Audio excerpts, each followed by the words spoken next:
welcome and thank you for coming. We're going to have a few words from James Malinovery, our host today.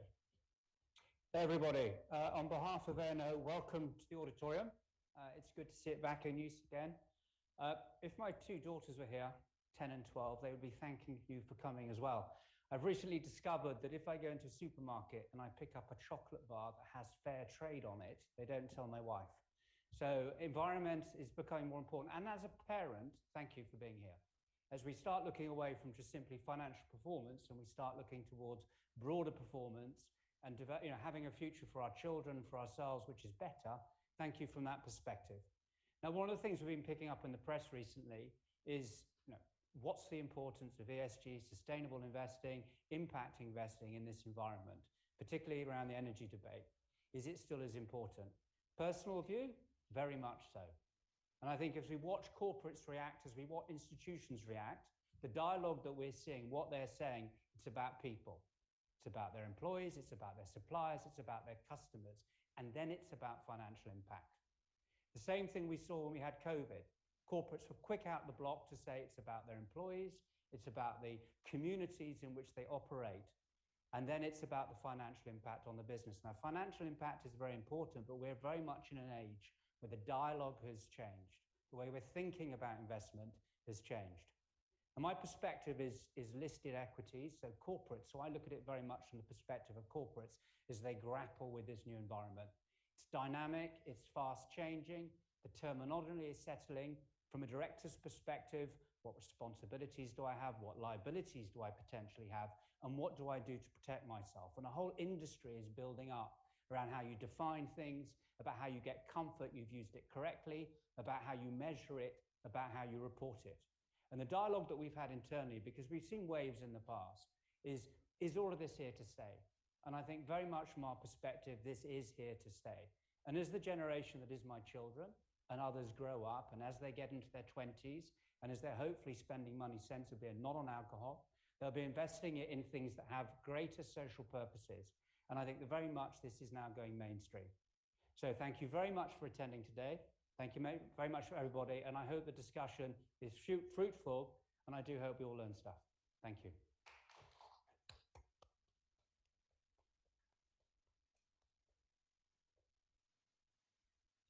Thank you, James. Well, good afternoon again, and welcome to the Financial Inclusion Forum event, 50 Shades of Impact. What can mainstream investors learn from 2 generations of investing in financial inclusion? I'm Paul Blythe, the chair of the Financial Inclusion Forum, and together with my fellow board member, Lotte Fellon, we're masters of ceremonies today, so you'll see us popping up fairly regularly. Welcome to those joining online from around the world, but particular welcome to those in the audience. It's actually 2 years almost to the day that we had our last in-person event, and it's great to see so many old friends and some new people too. We exist to raise awareness of financial exclusion and to share best practice in financial inclusion. Over the past 17 years, this has encompassed everything from economic empowerment to microfinance and impact investment. We do this via holding Chatham House Rules breakfasts for industry practitioners and online and evening events for experts and the general public alike. We share best practice via our social media platforms, website, and blog. Thank you to our corporate sponsors, CDC, EY, World Vision, the Golden Bottle Trust, and our most recent sponsor, Fern Software. Fern is its 43rd year and specializes in the development and implementation of core banking systems to what might be described as banks to the poor, so microfinance institutions, credit unions, CDFIs, and the like. Fern does this internationally in 6 languages, including Khmer and Arabic. Fern has been a long-time friend of the forum, and Eamon, who's with us today, is a former board member, so he understands the sort of value you can get from a corporate sponsorship of the Financial Inclusion Forum. And it's just great to have you back, Eamon. Thank you, and welcome. And a particular note to our in-kind sponsor, Malinovery. Alan Overy, Phyllis, my fellow board member, has informed me, have been hosting events for us since 2008. And Alex is going to be joining one of the panels today. But a particular note for helping run a non-profit, they actually helped us develop best-in-class Articles Association pro bono. So great thanks to them. I'd also like to thank IPE as our media sponsor. If you're not a pensions nerd, you probably don't know IPE, but if you are an institutional investor, it is absolutely the trade mag for institutional investors in Europe, particularly pension funds. And so they're really bang on brand for this event. So if you would like to be a corporate sponsor, please talk to us. You'll see board members with blue dots on their badge. You can give individually using the code on the right there or via our website. And you can obviously join us on LinkedIn and via our website to our email list. And now to the conference. Well, wow, what a lineup.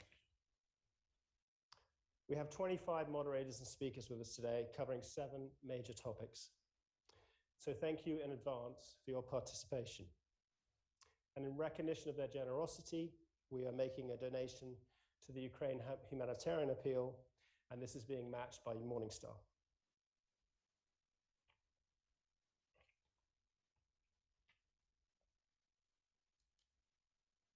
So that's what's before us today. In a moment, we will hear from one of the genuine celebrities in our sphere, Dame Elizabeth Corley. And then you have the opportunity to learn how to invest for impact across 4 different asset classes: public equity, public debt, private equity, and private debt. And we finish with a discussion about the impact side of impact investing from people with long experience. After that, Alan Overy are very kindly hosting us for drinks and nibbles, so we can spend some time together, which is very kind of them. What a show. I was told by one conference organizer that normally this would cost you £1,000, and there'd be a bunch of sponsorship for people who are buying slots to speak to you. That's the norm in the financial services industry. Please understand, unlike most conferences in the investment world, there is no pay to play here. Everyone who's been on a panel has been invited because of their skills and experience. That's quite rare. But you might be asking the question, why are we here? Why the Financial Inclusion Forum? What's the link to impact investment? We believe that to solve the world's problems, investment capital needs to be as obsessed with the impact it has as it is with risk and return. Because if we don't do that, we're going to be underwater, we're going to have biodiversity loss, and we're probably going to have a lot of revolution. Only a few years ago, the risk was that capital would not be deployed or not interested in the impact that it has. Thankfully, that has changed. The risk is now whether that capital will be deployed thoughtfully and well to achieve the positive impacts that we seek. And what we have at the Financial Inclusion Forum is an incredible network of people who've got experience of investing for impact for generations. They work for institutions with 50 years of experience of investing for impact. And what we're aware of is that the mainstream investment world doesn't have that experience and set of skills. So it's adamant with our mission to bring those 2 communities together. And this is, I got rather tired of putting logos on slides, but there are people from 200 different organizations who are participating in the event today, online and in person. And if we can get those people together and we can get them discussing, people from universities, people from nonprofits, people from institutions, development finance institutions and so on, consultants, and we can share that knowledge, then the world will be a better place. Success for us tonight includes an institutional investor leaving thinking that impact investment is possible, a fund manager excited about impact investing, but the knowledge that it's quite tricky and different skills are required and different approaches, or perhaps an individual has an opportunity to network. I'm often asked, what is impact investment? And I often say, well, it's easy. How do you define it? Well, use the pornography test. For those who are not familiar with the pornography test, it was defined by the United States Supreme Court in 1964 by Justice Potter Stewart. He defined pornography as pornography, you know it when you see it. To help illustrate the challenges of impact investment, I'm going to share a couple of stories. The first story is an impressive example of engagement with corporate entities to improve the lives of others, a real impact success story. Hands up in the audience, anyone who's heard of tantalum? Not a single one, okay. I had neither a couple of years ago. Tantalum is number 73 on the periodic table of elements. Your chemistry teachers would not be impressed with you. How about cobalt mining in the DRC? Anyone heard of that? Yeah, more widely known. Anyone seen Blood Diamond with Leonardo DiCaprio? Yeah? Yeah. Okay. So tantalum is why it's of interest to impact investors is because it is the most artisanally mined rare earth mineral in the world. Now, artisanal brings images of people creating lovely goat's cheese in their small hobby farm. It is not romantic. That is artisanal mining. It's people digging dirt. And if we look at this chart over here, these are some examples of things that are artisanally mined: cobalt, diamonds, gold, tin, and tantalum. Cobalt, about 10% of cobalt is mined that way. 64% of tantalum is mined that way. But what is it? Well, if you have a mobile phone or you know someone with a pacemaker or a hearing aid, they use tantalum. It's everywhere. It's very important. So the challenge is that much of the mining is done by children or coercion or at the point of a gun. So what did we, meaning responsible investors and impact investors, do? Well, we engaged with the supply chain, and it was a huge success story. We created an audit system which could prove that the tantalum within that supply chain was not bought from areas where there were wars on and war zones. So it was a huge success story. However, it wasn't. Unfortunately, we failed in this engagement. Unfortunately, we failed in this engagement because for a while we thought we knew what we were doing. But unfortunately, the chart on the top right shows that we didn't.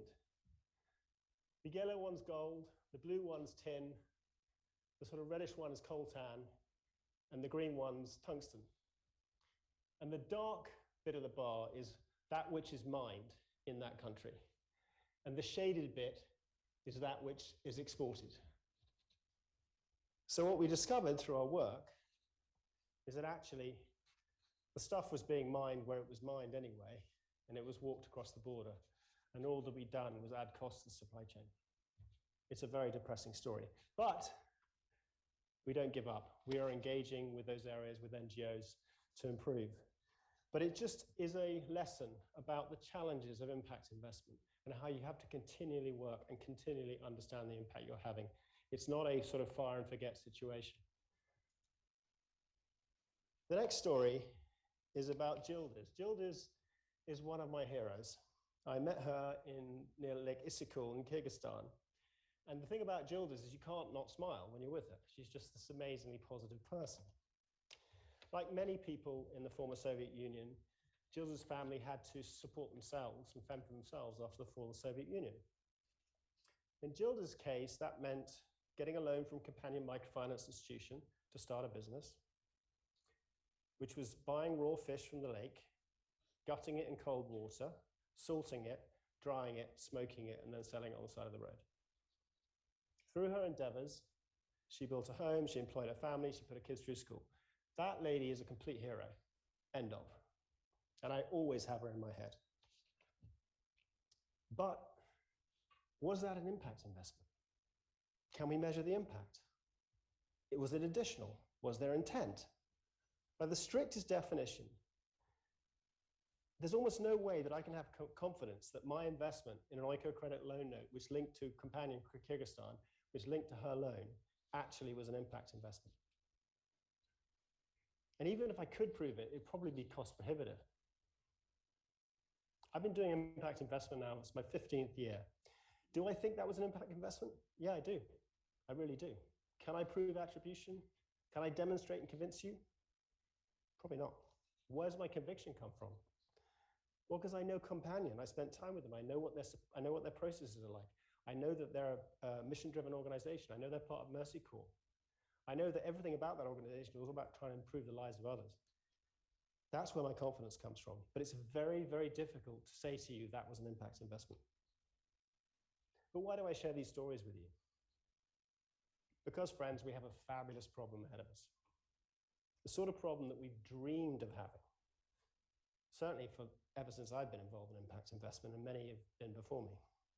How do we ensure that this wall of capital that's going into ESG strategies and impact strategies will be invested to have the positive impact that we all seek?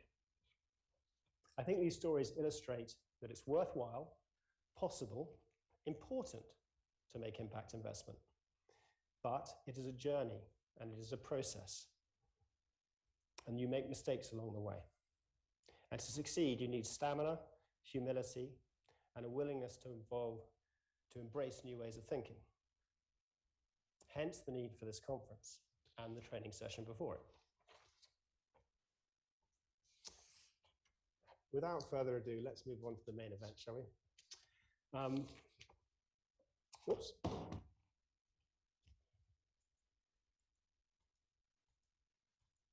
There we go. So, our special guest is Dame Elizabeth Corley. Elizabeth doesn't really need an introduction, but for those of you who don't know her, Elizabeth has extensive experience in the financial services industry, holding a number of senior roles, including a significant time with Allianz Global Investors, where she was global CEO from 2005 to 2016.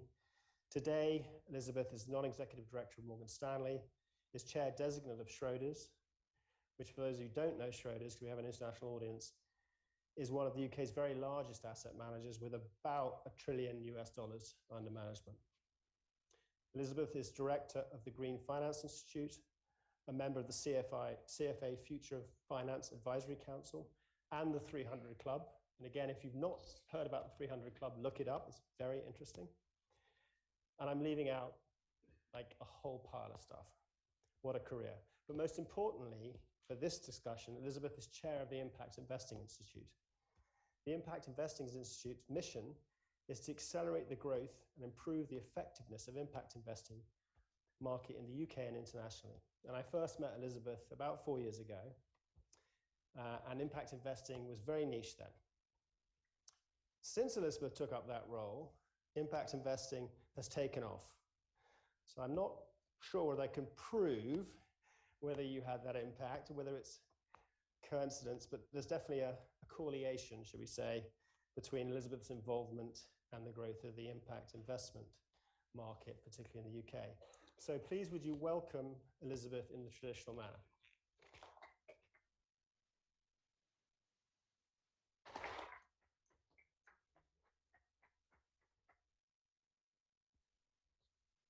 Thank you.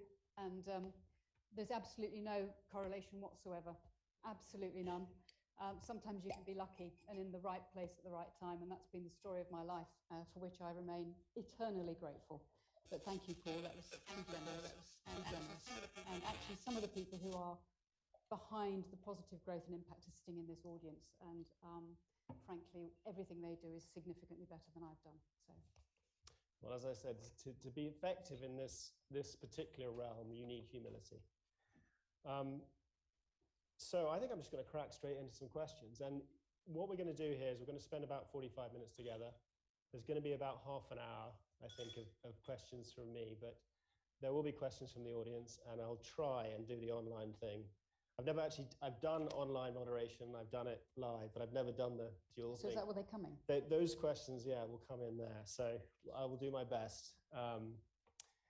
But I want to start by congratulating the Impact Investing Institute, on the recent publication, Establishing and Describing the UK Impact Investment Market. And I recommend it to anybody, and I recommend reading it in full. Quite often a report comes out and you go, just read the exact summary, it's fine. Not this one. There's some really good nuggets, really, really, really specific things all the way through. It's an excellent report. So there are a few messages that came through on the report for me, which is that we've come a very long way. Many of you will be familiar with the GIN. They did a market study saying impact investments now 715 billion USD. That's 2019 report. IFC suggests it might be 2.3 trillion. The report suggests in the UK it's 58 billion sterling in impact investment strategies, and 53 billion in addition that might be considered impact aligned. It also suggests that the growth rate is about 15% a year. So for the mathemos over that, we're going to double in 5 years. That's quite a significant growth rate. But, and it's a big but, by the strictest definition, only 0.5% of the money managed in the UK, 0.5%, less than 1%, actually is in impact strategies. And if you look at the charitable sector, so the balance sheets of the charities that are endowed, only 2% is invested for impacts. So my question, Elizabeth, is what are the things that need to happen to take impact investment to the next level? Okay. So it is a really good report. I didn't write it, my colleagues wrote it, and it was quite hard to write because of this question of definitions, as you say, which is why we looked at definitions around impact investment and impact aligned. And I was very encouraged to see the pace of growth, the quality of money that was flowing. It's not just about scale, it's about quality. But you're absolutely right. Even those places where you would think it would be a natural thing to do, such as charities, foundations, endowments, it's not.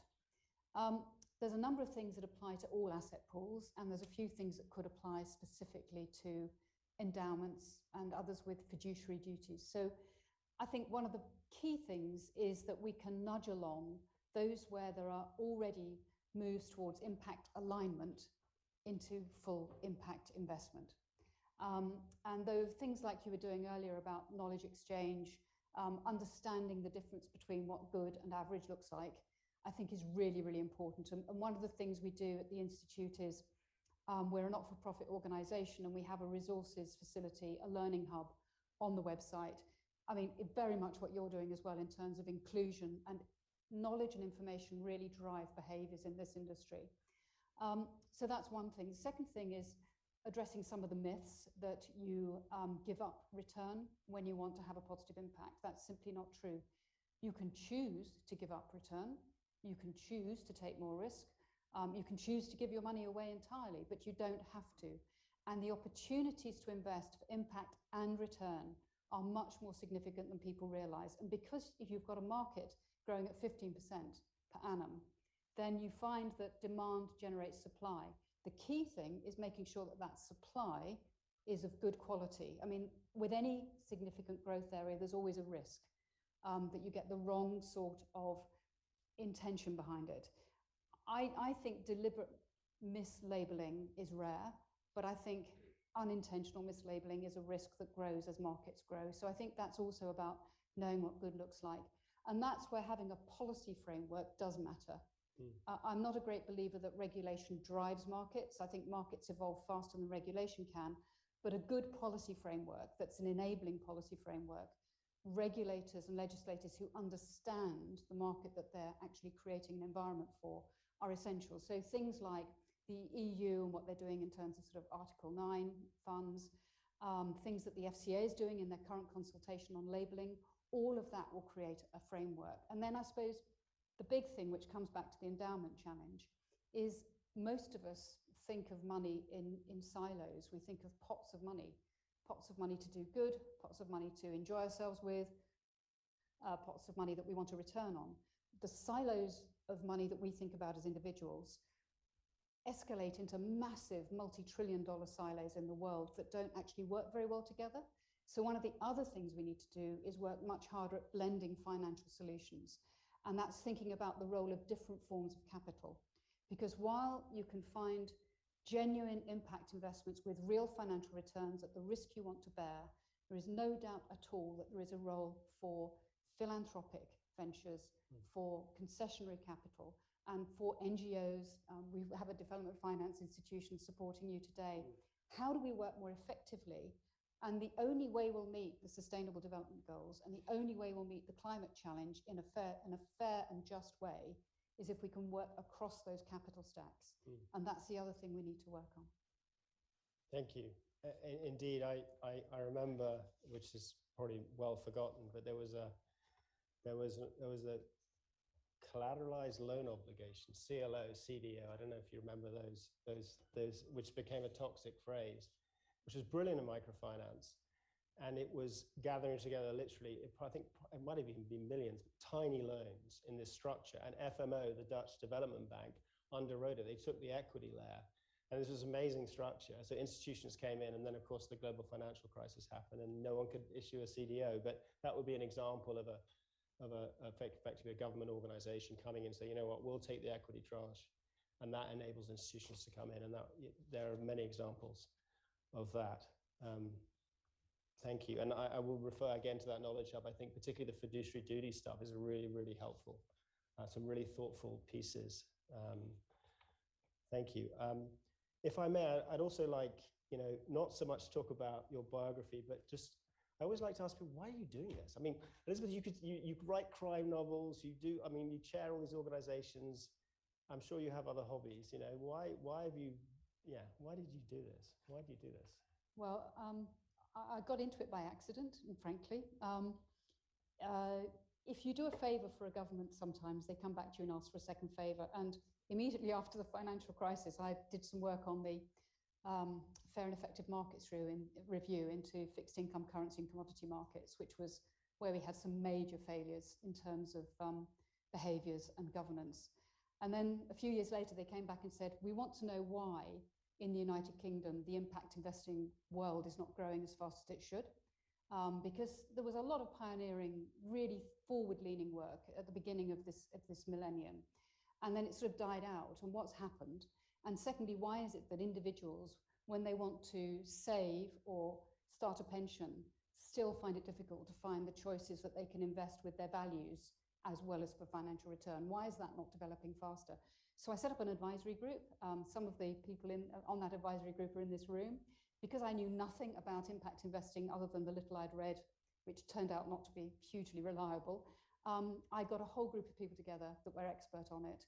I also got people together who were skeptics and were not involved at all, because you cannot address the issue of why something isn't happening if you create an echo chamber of people who all agree with each other. You have to find the dissonance, you have to find the different opinions. Then you work together in a collective, find the common points of interest and find the way forward. And we came up with a report, we gave it back to government, and then the group said, well, we're not going to stop, because actually most of what we need to do can be done by the financial sector, by the professional services sector. We don't need to wait for government intervention. Let's get on and do it, which was fantastic. So we set up a task force. The then Prime Minister asked us to set up a task force, but fortunately we had one. And then out of that came a realization that we were into something that was going to take a decade of change. Your example, heartbreaking at one level, but real at another. This is about sustained involvement by people at different stages in their careers, the youngest people to the oldest people in their careers, and therefore that's why we set up the Impact Investing Institute.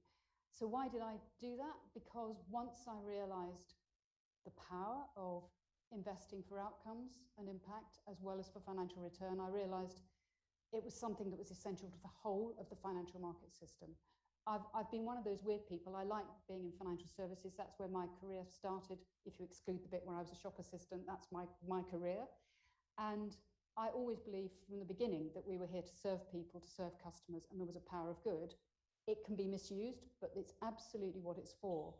But I realized that by looking seriously at impact investing, not over-promising and not thinking it's a panacea, because it's not, we need other forms of capital as well, I realized that the financial system could actually go a significant way towards contributing to solving some of the most chronic problems we have in the world.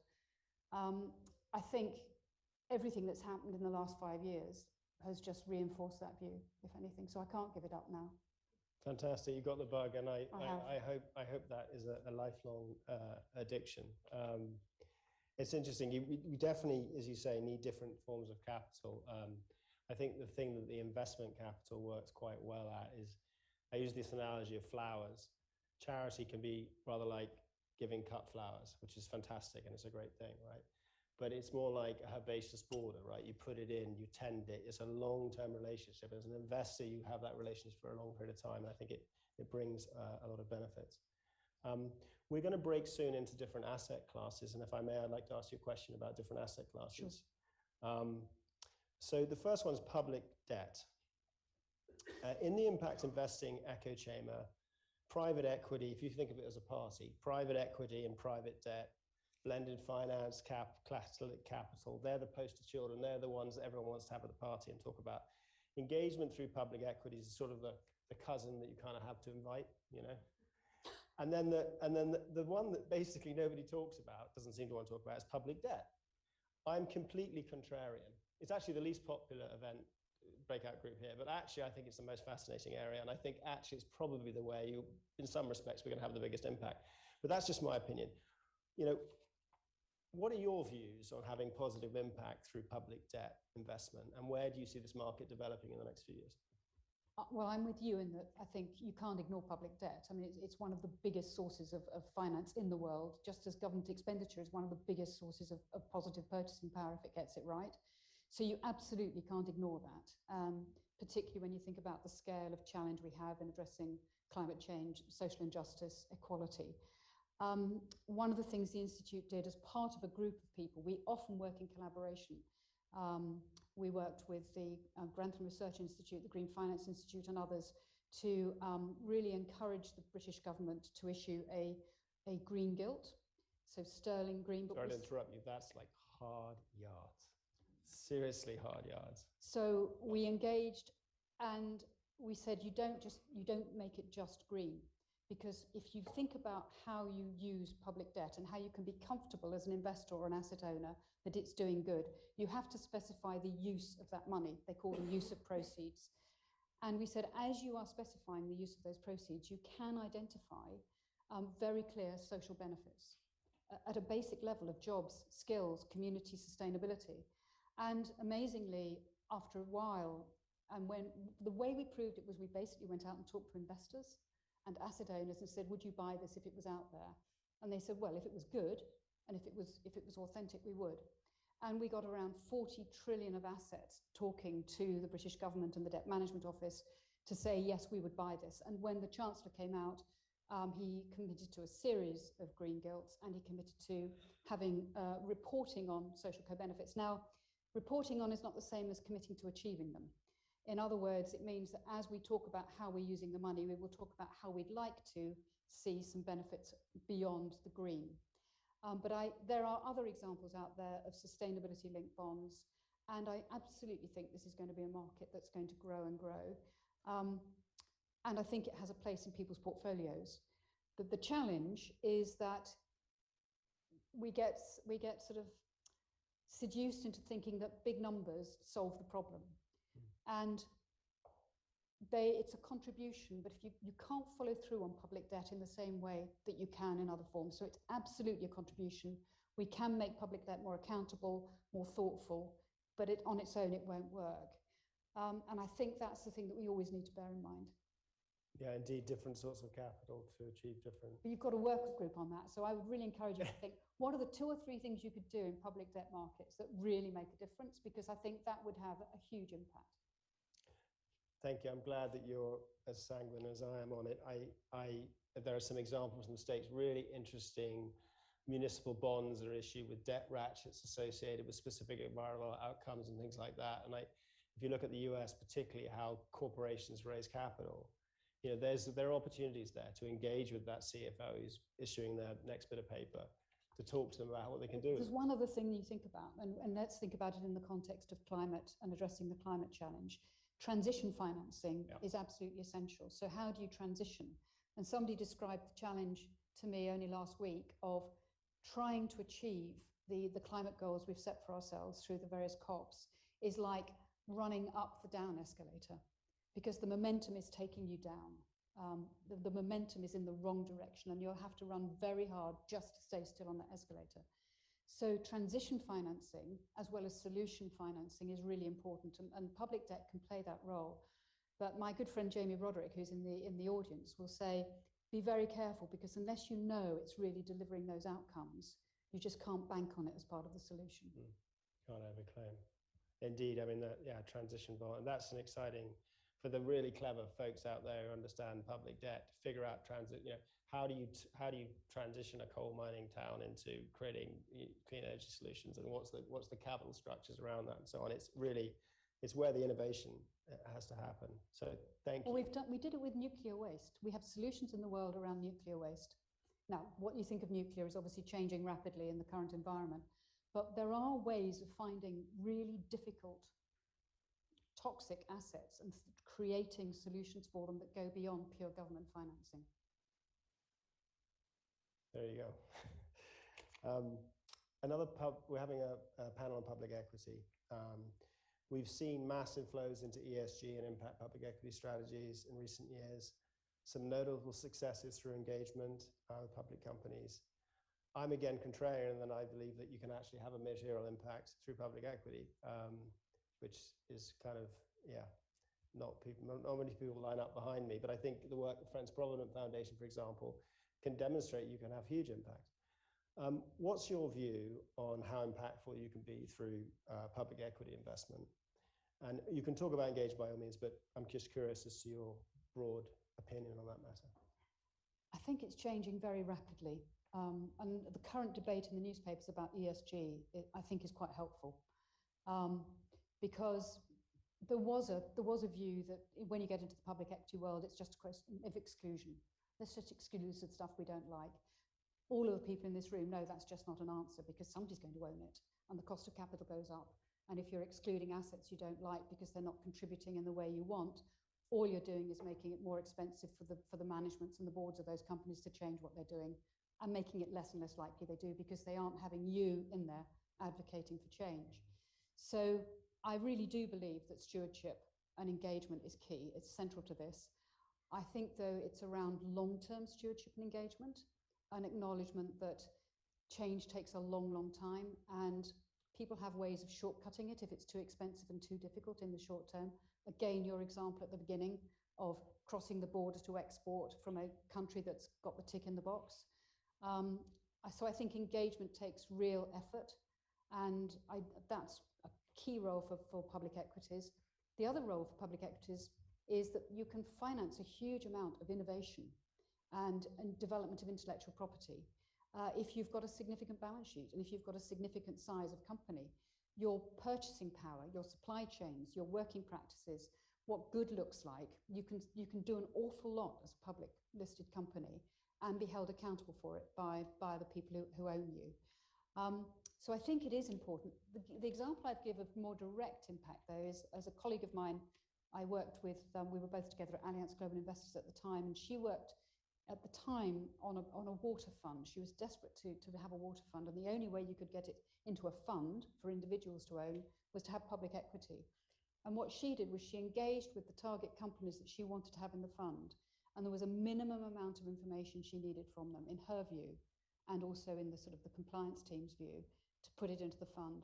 And the active engagement about the information she needed actually changed the processes in the company, and ultimately, in one example, changed the management information they looked at. And anybody that's in a large organization knows that what's get measured gets managed, and what gets managed typically gets done. So I do think it can have a very direct change in the way in which public equity companies think. Indeed. Yeah, it's certainly come a long way, and that point about balance sheets is incredibly valid, because they have the space, some of them, to sort of play and discover new things. Actually, linking to your comment about divestment and the fact that people are going to get capital, can get capital from people who aren't engaged, so to speak. Maybe they have to pay more for it. I'd like to ask a question about private debt. So there's a monumental shift in the debt market, an attitude towards ESG and impact, particularly environmental issues. Banks are under pressure to reduce the carbon footprint of their loan books. We're seeing signaling from the major lenders that basically your cost of debt's going up if you've got issues around environmental issues. We're seeing debt ratchets among private lenders for good ESG credentials. And there is a risk that companies with poor ESG and impact credentials will simply find their financing in the shadows, to your point a moment ago. So how do we ensure that all the good ESG and impact done to improve, should we say, the environment and other issues, isn't just undone by the fact that people can get money elsewhere? Well, you can't be sure. I mean, that you can't police things in the dark. I do think, though, that you can influence demand and the shape of demand. So by asset owners being more thoughtful, more aware of what good looks like in private markets, I think you have industry associations that will want to make sure that the freedoms of private markets get maintained. So they won't want to see bad practice. So policing themselves. You've got the media and you've got regulation. So I think there are things you can do that reduce that risk.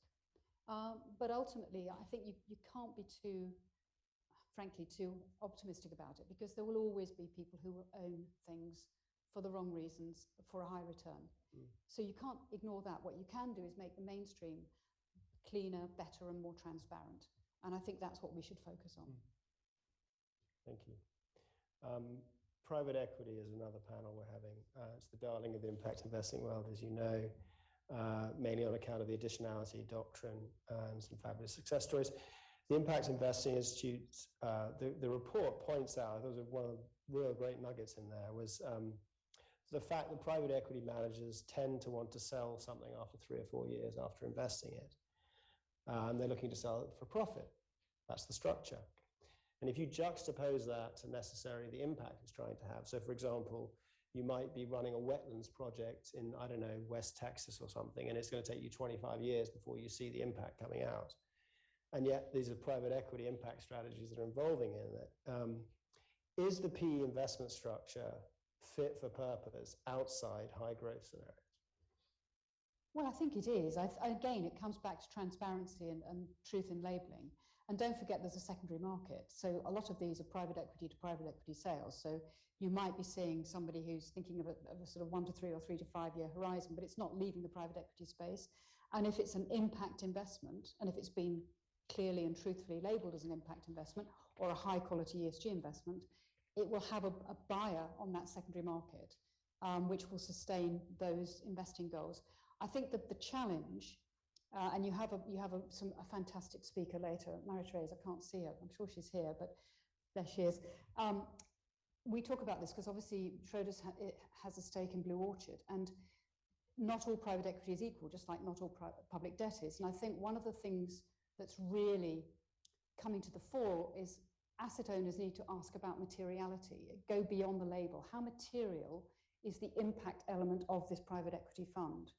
And materiality isn't just about the percentage ownership, it's also the duration of ownership. And one of the challenges we face generally is the tendency towards short-termism through habit, not through need. So I think private equity is a fantastic vehicle, but it all comes down to the quality of the people that are doing it. But I wouldn't dismiss the fact that for some private equity funds, they might need to rotate those investments. That means that you can work against impact, provided you've got the right structures in follow-on markets. Yeah, I'm also hopeful we'll have more evergreen structures. But I think also there's quite a few initiatives. There's a lot of private equity going into transparency and reporting for impact. So it's quite interesting that the industry itself is trying to drive better equality for... Yeah, exactly. Yeah. Thank you. And now I'd like to ask probably one, maybe 2 more questions, and then we'll ask the audience. This is about culture. And this, I'm often asked this, and this often comes up in impact, sort of in the echo chamber anyway. Some see the established investment world as part of the problem and contributing to the mess that we're in. They do not believe that established investment business with the black box proprietary models, the high financial rewards, the masters of the universe approach, are actually capable of delivering impact investment. Whose most successful practitioners tend to display humility, transparency, openness, and collaboration, which is a very different culture to many established financial institutions. Is it possible for established investment firms to become genuine impact investment houses? And what should asset owners look for in an investment firm when they are seeking genuine impact investment? I think that is, no, it's a central question. And I think there isn't a yes or no or black or white answer, because the truth is that there are certain firms, if they are genuinely focused on long-term sustainability, we'll come back to impact in a minute, I think are trying to go down a cultural journey, which is about humility, accountability, transparency. It is about thinking about people. It is about thinking about the real challenge of incentive alignment over the medium to longer term. So I think there are some firms who really are trying to do that. The big open question is whether markets will reward them, because if they're listed companies, they have shareholders, they have a whole range of stakeholders. So I think this is a real live, I won't call it an experiment because it's beyond an experiment. It's a real live experience that's happening now about how markets will reward those intentions at a major corporate level. And I think there are legacy cultures, there are aspiring future cultures, and then there's a journey in between. And a lot can go right and a lot can go wrong in that period. I would say I'm a born optimist, but I'm also a realist. And if I think about what happened in response on the boards I sit on, in response to COVID, to the killing of George Floyd, to what's happening now in Ukraine, I'm thinking about the way in which things moved from being discussed in sort of corporate and social responsibility committees. They moved centrally into the board, onto the board agenda, and stayed on the board agenda in every single company, became part of incentive structures. Are they the dominant part? No, because we still have a drumbeat of profitability and balance sheet and liquidity, and that's how the industry is regulated. But I do believe there's a space to do that.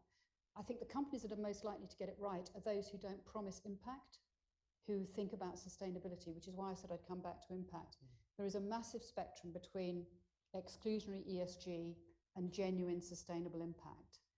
And the companies, I think, that are going to get the right culture are those who are going to respect that spectrum, know where they are on it, keep their eyes open to where they are on it, and not overpromise. So if to asset owners, I think it's about knowing what the asset owner wants, what are you after, why, how does it link to your own purpose and your own fiduciary responsibilities, which is why the work we've done on fiduciary is so important, because it does link.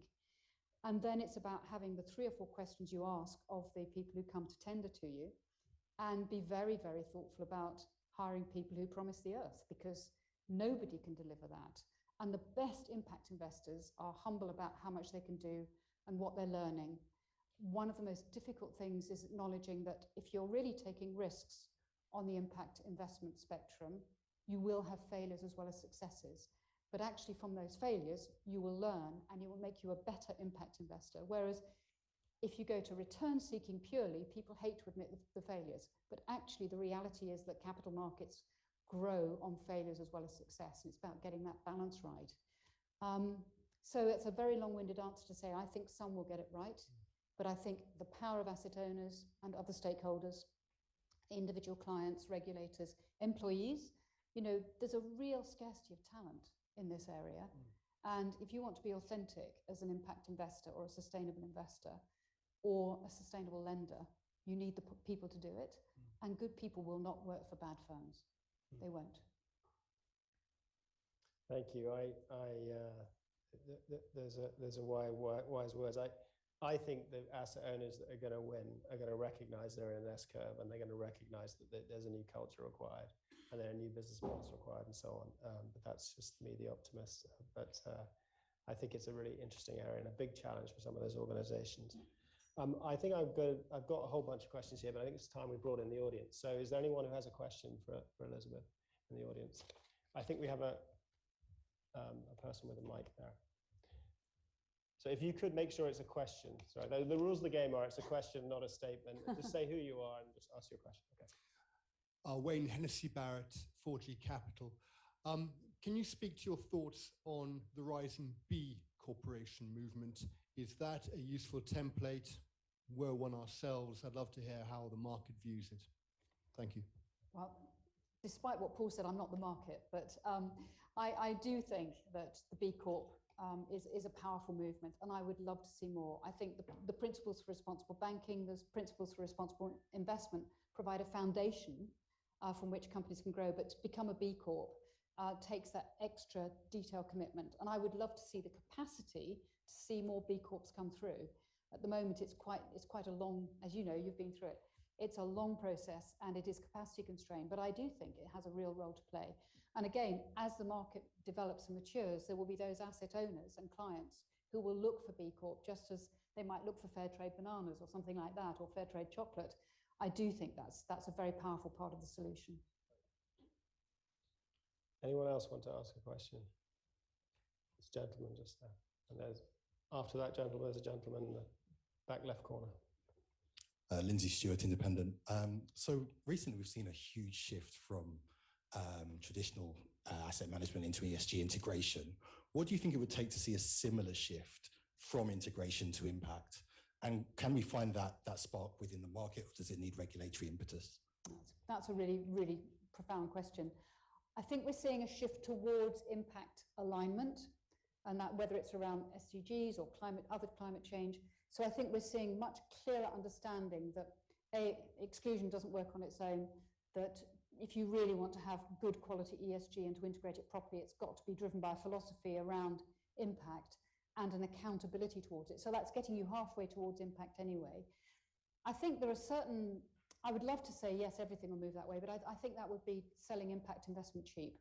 I think to do genuine long-term sustainable impact investing takes a patience that isn't available in all the capital market. So I think we will always see a very special area of impact investing. And I'd rather see that maintain its integrity and grow at a pace that maintains integrity. And in parallel with that, ESG grow up in a way that really delivers genuine outcomes. I think that the worry I have is that people look at money flowing into an ESG index or an ESG fund and think they're doing good. I think there should be more accountability for that fund or that index as to how they're doing good.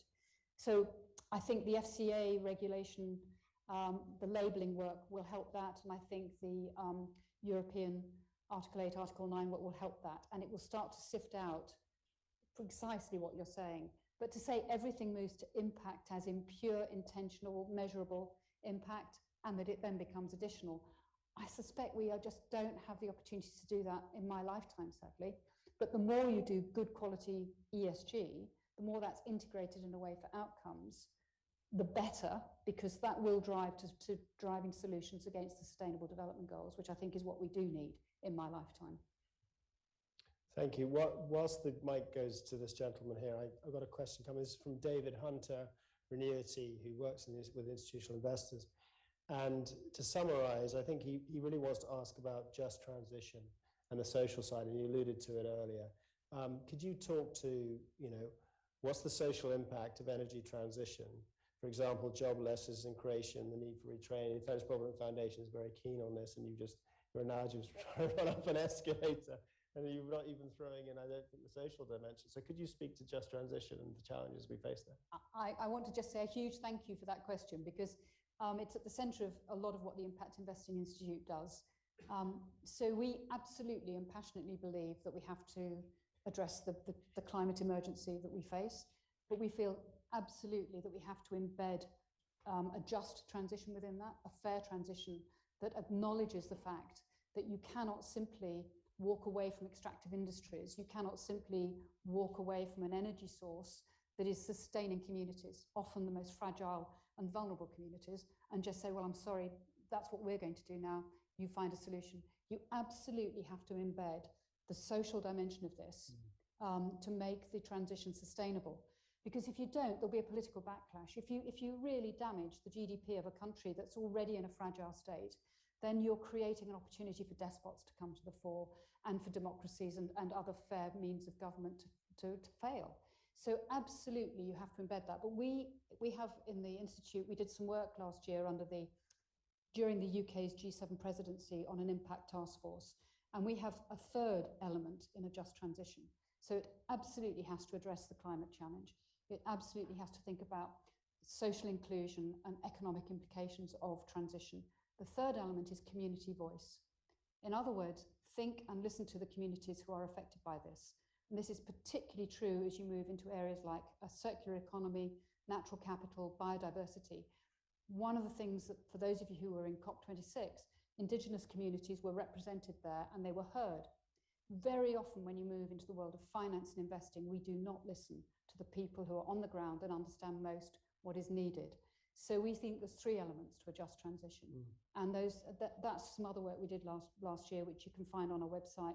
And we are really, I want to say the word advocating, but I'm not allowed to say that because it gets too close to advocacy. We're really driving for a just transition elements to be embedded in the way in which people think about lending and finance. So it is environmental, it is social, but it's also a community voice. And if you can't get a community voice, then the respect towards those communities by involving NGOs or others who represent them and represent them fairly. But it's absolutely key, because otherwise we won't get there. Indeed, we had a board meeting earlier today, and we're considering an event around sort of green finance and so on. And people who work in microfinance and work in the developing world are acutely aware of these communities and acutely aware of, you know, it's all very well for us to say, oh, you should stop mining coal or stop using that to create your power, but what's the impact for people on the ground? Yes, sorry, there's a gentleman, I think, in the back left first, and then this gentleman here. My name is Satya Mangala. I'm independent. And as soon as I walked in, I heard the comment from the stage that financial sector can contribute a real positive impact on the world. And this has been the case for a long, long time. And yet, the financial sector itself is the cause of equally creating systems and structures which are abused around the world. And nobody is really looking at it, except that the regulators and others, all they do is to bring in more regulation, bring in extra regulation, whether it's EU or IMF or the World Bank or FCA here. We have seen Basel I didn't work. Thank you, sir. And your question is? My question is, I was leading to that there are structural faults within the system. So whatever else we do, whether it's on ESG, at a local or a global basis, there is very little real understanding of the issues faced around the ESG, particularly in the poorer communities around the world. Having had the benefit of working in several countries, including conflict countries. And what exactly is being done to redress that in a manner that you have visible impact, not impact through World Bank and IMF studies and all that, visible impact. And that can only happen, in my view, when inequalities are tackled head on. Yeah. So it's not a simple, straightforward question like pass this regulation, that regulation. It is an encompassing, and I talk with some knowledge, not much knowledge, but some knowledge of these issues, including financial sector, because I've been involved with it for 40 years. You could hold the mic next to your mouth. So Yeah. and your question is, sir? And my question is that what exactly can regulators and governments and others do in an effective and coordinated manner to produce a workable plan so the structural faults, which are not just papered over, are eliminated? Okay, I'd like to ask you to draw your conclusion. That's my question. I think I can get that. Oh, there, thank you. That's my question. Thank you. That's Yeah. my question. So I think first of all, Paul mentioned the need for humility, and I think that's really, really important. And you, sir, you really emphasize that. We know that the financial system is only a part of a solution, and it's a small part of a solution because there are many, many other influences, both social, political, and economic, beyond the financial system. So I think you raise a very fair point. I think the UNDP does some brilliant work on how individual companies can work in conflict or fragile communities, toolkits for those companies. I was privileged to share an advisory board on some work they were doing, which was done by the LSE, London School of Economics. There are many, many, many things that need to be fixed. If it was simply about ESG and sustainability, then I think we'd all go out of here and we'd feel we've solved the problem. I don't think anybody here feels we're doing that. What we're talking about is how can we contribute to a bigger solution? How can we contribute in a way that reduces harm or eliminates harm and creates benefits and accountability? You're very right that there are many areas where incentives are not aligned, and that's particularly true in intergenerational challenges. It's particularly true between developed and frontier markets. There are many inequalities, and we can't fix them easily. If we could, I think we wouldn't be in this room. We'd be out celebrating. For me, and what motivates me in the face of that, which is a very, very fair challenge, what motivates me is a belief that every individual can do something within their lifetime to make a positive difference, and for that positive difference to be accumulative and have a geometric effect. I really believe that passionately. It's very difficult to say that without sounding arrogant, though, because the reality is there are many people for whom each day is a struggle, for whom each day is if they've got food, if they can send their child to school, if they're in an environment where they don't have to worry about their own physical or emotional stability, it's a good day. So I think the privilege we have is enormous, absolute enormous privilege that is nothing necessarily that we've earned ourselves. The key thing is, what do we do with that privilege and how can we make that difference? If I had the magic wand, if I had the power to change governments and global institutions, believe me, I would. I don't believe I have, but I can influence in some ways by working with other people who are better and more brilliant how finance plays its part. But I think it's a really important thing that you've reminded us of, and it's something for us to keep in our hearts. So thank you. Thank you. I have one more question from the floor, and then we're running over time, I'm afraid. Thank you, sir. Hi, my name's Sagar. My roots are from India, indigenous communities, and I read a lot about indigenous communities, make sure that they're not left behind. And one thing I realized in all this ESGs, SDGs, everything, all these acronyms, is how much people are looking at supply chains. And I'm not talking about supply chain from Dusseldorf to Yorkshire. I was like, well done, that's just the factory. So not even the factory in India somewhere, in Hyderabad. So people ask me, where does the supply chain start? So I start going to Jharkhand, I start going to Balochistan. Those are not factory states. Those are mining states. Sorry, if I could ask you, sort of running out, could you get to your question, please? My question is, for these SDGs, these solutions that are purportedly green, renewables are not fossil fuel free, they're conflated in human rights and sexual rights abuses against women and children. And I'm told that they are following all the SDGs. There's not a jot of evidence that I can see from the supply chain in the forests of mine, which have been decimated for the last 20 years for the Green New Deal. And then at the end of it, 10 years later, when these renewables reach end of life, sorry, so I think you're making a statement. Could you? No, the question is that who's thought about the whole supply chain from extraction, deforestation to waste? It does not fit any of the criteria of SDGs. Understood. That's the question. Thank you. So again, we're back to a global, complex global world with interdependencies beyond any individual's control. I think there are things that are being done, exactly to your point, in terms of in this country, the Anti-Slavery Act, the obligation to have no bribery and corruption, the obligation on companies to be responsible for their supply chains and not to be able to outsource the problem. So I think the realization that we're in a very complex world and it's not enough to feel that what you directly touch is clean, I think is absolutely right.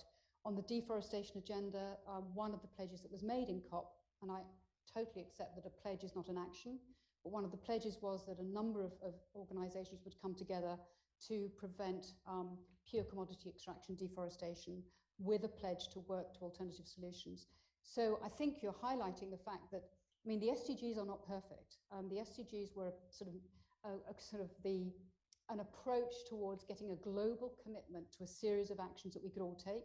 They create a global language for change, which I think is helpful. Anybody who's tried to invest against the SDGs or anybody that's tried to cure the problems that you've highlighted with their definition knows that they're not perfect. They're probably the best global language we have for change right now, but they will run out. They're not enough on their own, and we absolutely have to think about it in terms of responsible citizenship and you can't hide behind a label. In terms of your point about who authenticates the SDG label that's put on things, I think that's a great point. And I think we know that we don't have sufficient information available to do that with comfort. And therefore, I think that's another reason why, in answer to that earlier question of can we have 100% impact, we have to be so thoughtful. Because if we really, truly want to go through to genuine impact, then there's an awful lot of work that needs to be done in authenticating returns. So again, you've put your finger on a problem. All we can do is try and find our piece of the solution, but we can't solve the whole global problem purely through SDGs or ESG. Thank you. And to add that, I don't know if you heard at the beginning, we talked about tantalum as an example of actually that's a complete supply chain initiative. And we thought we'd succeeded, but we didn't. And we're digging down to go further.